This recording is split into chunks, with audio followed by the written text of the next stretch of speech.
Friends, നമ്മളിന്നിവിടെ ഉണ്ടാക്കാൻ പോകുന്നത് പനീർ ടിക്കയാണ്. അപ്പോൾ ഇത് എങ്ങനെയാണ് ഉണ്ടാക്കാൻ നോക്കാം. പെട്ടെന്ന് ഉള്ള വെജിറ്റബിൾസ് വെച്ച് നമ്മൾ ഉണ്ടാക്കി. ഫ്രണ്ട്സ്, നമുക്കിവിടെ ഒരു പാക്കറ്റ് പനീറുണ്ട്. അപ്പോൾ ഇതിന് അമൂലിൻ്റെ പനീറാണ്. ഇതിന് നമുക്ക് ടിക്ക ഉണ്ടാക്കണം എന്നാണ് പറയുന്നത്. ഞാനൊന്ന് ട്രൈ ചെയ്യട്ടെ ടിക്ക ഉണ്ടാക്കാനായിട്ട്. ഇതിനെ ക്യൂബ് സൈസിൽ നമുക്കൊന്ന് കട്ട് ചെയ്തെടുക്കണം.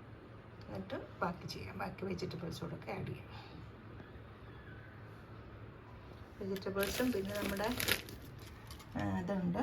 ഞാനിവിടെ ഇത് പ്രോസസ്സ് ചെയ്ത് വെച്ചിട്ടുണ്ട്. ക്യാൻ ചെയ്ത് വെച്ചേക്കുന്ന ബേബിക്കോൺ ഉണ്ട്. അപ്പോൾ അതുമെല്ലാം കൂടി ചേർത്താണ് നമ്മൾ ഇത് ഉണ്ടാക്കാൻ പോകുന്നത്. ഞാനങ്ങനെ പനീറും ബേബിക്കോണും സവോളയും ഒണിയനും ഒക്കെ എടുത്ത് അരിഞ്ഞിട്ടുണ്ട്. ഇനി ക്യാരറ്റ് നമ്മൾ ക്ലീൻ ചെയ്ത് വെച്ചേക്കുന്നതാണ് ബോട്ടിലിൽ. അപ്പോൾ അതുകൊണ്ട് അതും കൂടെ നമുക്ക് ഇതിനകത്ത് കുറച്ച് സ്ലൈസസ് ഇടാം. ഞാനിവിടെ ഗോപി ഫ്രൈ 65ൻ്റെ ചേർക്കുകയാണ്. കുറച്ച് മസാലപ്പൊടി ചേർക്കാം.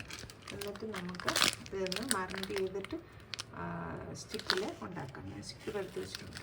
അങ്ങനെ ഞാനിതെല്ലാം മാരിനേറ്റ് ചെയ്ത് വെച്ചിട്ടുണ്ട്. ഉപ്പും മസാല എല്ലാം കറക്റ്റാണിത്. ഇത് നമുക്ക് സ്റ്റിക്കിൽ കുത്തിയിട്ട് നമുക്ക് ഫ്രൈ ചെയ്തെടുക്കാം. അങ്ങനെ നമ്മുടെ പനീർ ടിക്ക ഇവിടെ റെഡി ആയിട്ടുണ്ട്. എല്ലാവർക്കും ഇഷ്ടപ്പെട്ടു എന്ന് വിചാരിക്കുന്നു. ഇഷ്ടപ്പെട്ടവർ ലൈക്ക് ചെയ്യുക, ഷെയർ ചെയ്യുക. Thank you for watching my channel. വീണ്ടും മറ്റൊരു നല്ല ഉപ്പുപാട്ടാണ്. Thank you.